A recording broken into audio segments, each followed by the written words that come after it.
Now, if you're a 14-year-old, you might look at this case and go, wow, this looks cool enough that if I get it, it might get the other kids to stop bullying me over that one time I soiled my pants at school. Even though I keep telling them, even Chuck Norris is lactose intolerant and I didn't know there was real cheese in those tacos. But it doesn't matter anymore because maybe if I buy this case, they'll stop calling me Diaper Boy. And if it can do that, it'll easily be the best $90 you've ever spent.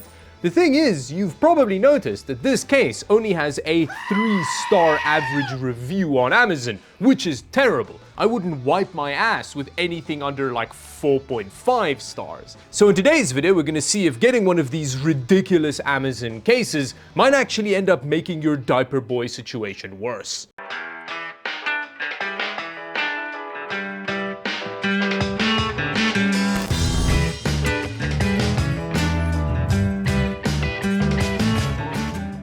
Quick disclaimer, if my voice sounds extra deep and luscious today, it's because I've been stricken down by the plague for the last 2 weeks, and one of the byproducts is my voice sounding extra sexy. So I apologize for any unwanted arousal from this video, or if it's wanted, then you're welcome, I guess?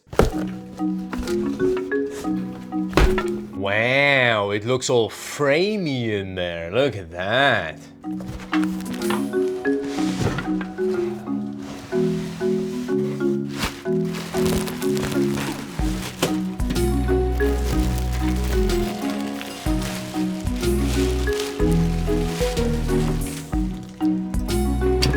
And then all of your accessories come in a little baggie. Here are all your screws and stuff. And you get a whole bunch of dust filters for your fans, which they're real excited about in the marketing material for this thing, which makes a lot of sense. A few moments later. Oh my god, I wish I was filming just 3 seconds ago, because I tried to lift the case up by the handle, and it just ripped it straight off the front of the case. And look at it! Look at all this damage that happened in the box. That's like a proper dent in the top of the case. But wait, where was I? I was busy being sarcastic about something. Oh yes, air filters. Once you have dust filters installed, there's definitely no way for dust to ingress into this case. Those filters are very important. But aside from dust not being an issue with it, this is quite an interesting looking case. It's got like a gamer gone shape to it. Cable management is almost definitely going to be a nightmare. And there's some other good stuff going on here. We've got USB-C on the front and there's some reasonable power buttons. They're not the best thing ever. They're not the power buttons on the mini PC from a couple videos ago, but they'll get the job done. Now, aside from the handle just ripping out of the front, generally, structurally, this case is not great. It doesn't sit flat on a desk, and I don't know how well you can see on camera, but the whole body kind of warps like this, and there isn't even a PC in it yet. Now, I know I was being real sarcastic about the dust before, but this case does come with 5 pre-installed fans, which A, for the price is very good, although I can't imagine these are the highest quality fans, but they're all set up as intakes, which means there should be positive pressure in this case, although I don't think the case is airtight enough for any kind of pressure to build up, especially with these fans. But we'll see, we'll see. If you're buying a case like this, you're probably not that worried about dust, to be honest. Wow, okay, despite the cost of this case, the 5 included RGB fans aren't just a Molex centipede on the back. They're like normal, proper fans. And aside from that, the black gloss paint finish that they use here might be Orange Peel City, but it's pretty nice. I kind of like the way it looks. We also get a couple of SSD caddies on the back, which is useful. However, aside from that, there isn't a huge amount of cable management room back here. We get like 2 finger widths, which isn't a huge amount, especially considering how all glass and see-through this case is, so it might be quite difficult to build this thing neatly. I mean, like, just the fan cables on their own already makes it look pretty rat nasty back here. Like in the main cavity, for example, we have all of the cable for our front I/O, which is positioned in a way that This is going to be so difficult to hide gracefully. Even if we push it down and try and route it through like that, it's not going to look great. But again, we'll try our best. But before we see what it's like building in this case, let me try and reattach that handle that I accidentally ripped off the front of the case earlier. Now, I think one of the reasons the handle just tore off was because of this damage from shipping. So maybe if we straighten this out, we'll have more secure handle fitment. That is, if the handle hasn't just been de-threaded, which it probably has. But still, let's give it a try. Now, unfortunately, all of my pliers are at home for some reason, so I'm gonna have to use a wrench, which I think should be fine. I think it should be okay. We're gonna... Yeah, there we go. It's nice and malleable. It's not quite bending in the way that I wanted it to. And that was about as straight as I could get it with my wrench. It's not a whole lot better, but hopefully it's enough for our handle to hold on properly. The metal's already pretty bent, so it's gonna be really difficult to get it straight. So yeah, I guess we just try and put the handle back on. A process which went very well. Yeah, okay. I then tried flipping the handle around and screwing down the other side. None of it works anymore. Unfortunately, trying to pick up the case by the handle on the case was too much for it, and there's not really much I can do here. Which means it's finally time to see what it's like to build in our concussed little case, which started off real well. Oh my god, this is riveted into place, so you can't do anything about that. Just noticed, it also doesn't use this solid front panel connector thing, it uses all of the little ones, which that's just an immediate disqualification for a case these days for me. 0 out of 10, this thing's garbage. Like, all of the other garbage elements of it, that's fine, I can live with that, but this? Now, unfortunately, it does not come with one of those standoff screw downimatrons. Would have been useful considering that this isn't going great. And after a while of not being able to get the thing in the hole, I really needed a tool. So I had to go digging through piles of case accessories to find a standoff screw downimatron. And it was only in the bottom of pile number 3 that I finally found what I was looking for. Yay! I knew there was one of these in there. But even with my newfound tool, that hole was proving challenging. But with great skill and patience, I was eventually victorious. So now that we have our motherboard in, it's time to see what kind of CPU air cooler clearance we're working with.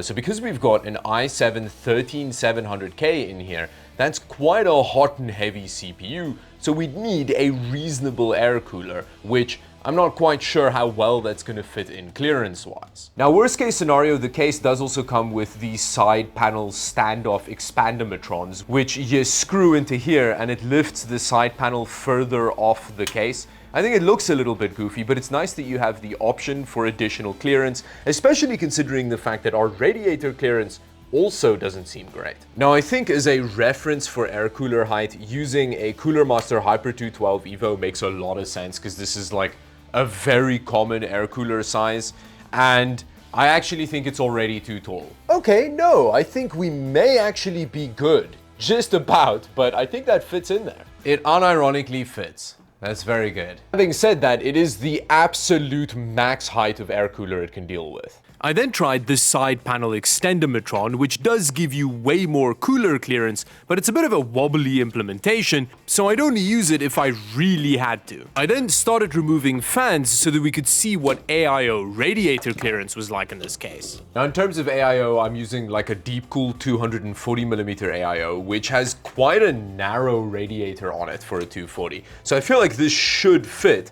although I can already tell that it's not going to because the motherboard's in the way.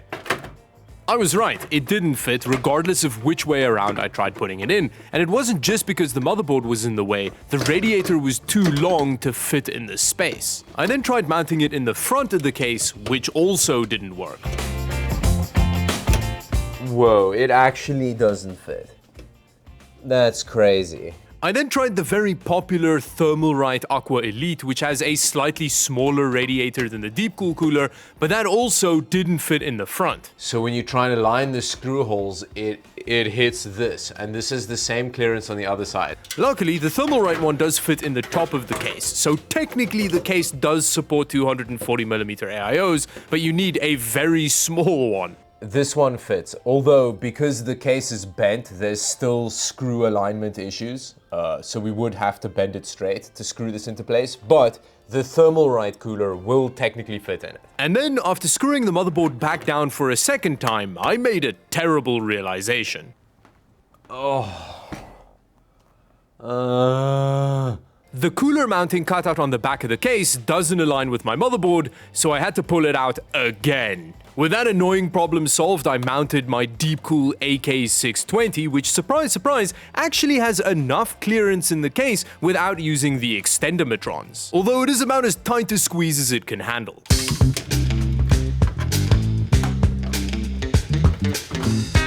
Mounting the power supply was a little bit precarious because with the case on its side, you have to hold the power supply for the screw holes to align, which is difficult to do if you're not one of those three-handed freaks.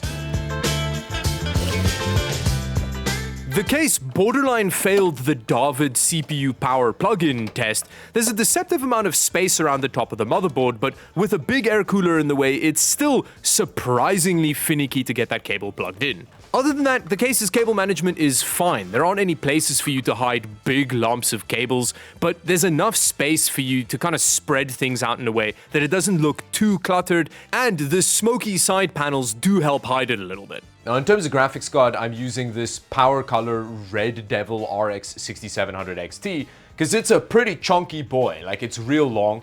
It's not that thick, but it's an ATX case, so, I mean, I don't think that's really relevant. The length is what we're worried about, it being able to swallow up.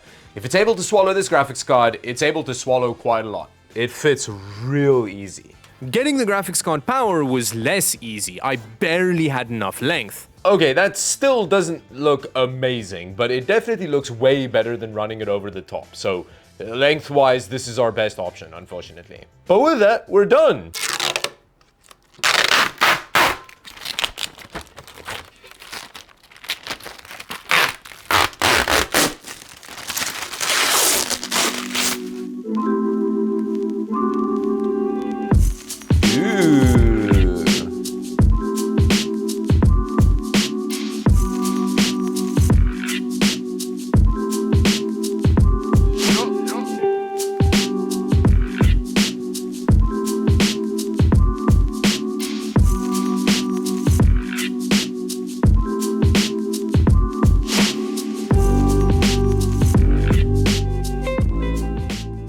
Now, in terms of temperatures, we're doing pretty well.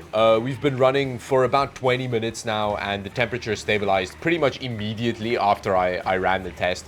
The only thing is the CPU jumps up and down a bit, but that's just what Intel does on this NZXT motherboard. But in terms of graphics card temps, which is the most consistent, it's looking very good, which makes a lot of sense. This case is basically an open air case. Like, there isn't really anything in the way of any of the fans, and there's a lot of space for air to vent out. However, I'm curious to see if taking the side panel off makes any difference to the temps, so I'm gonna restart this with the side panel off and see what that does. Okay, it's been a while, and as expected, the temperatures seem to be pretty much the same. We're still hovering around 63 degrees Celsius on the graphics card. Having said that, you can also hear the fans very clearly. That is the trade-off with this kind of setup, is that not only is there nothing blocking air going in and out of the case, there's also nothing blocking sound.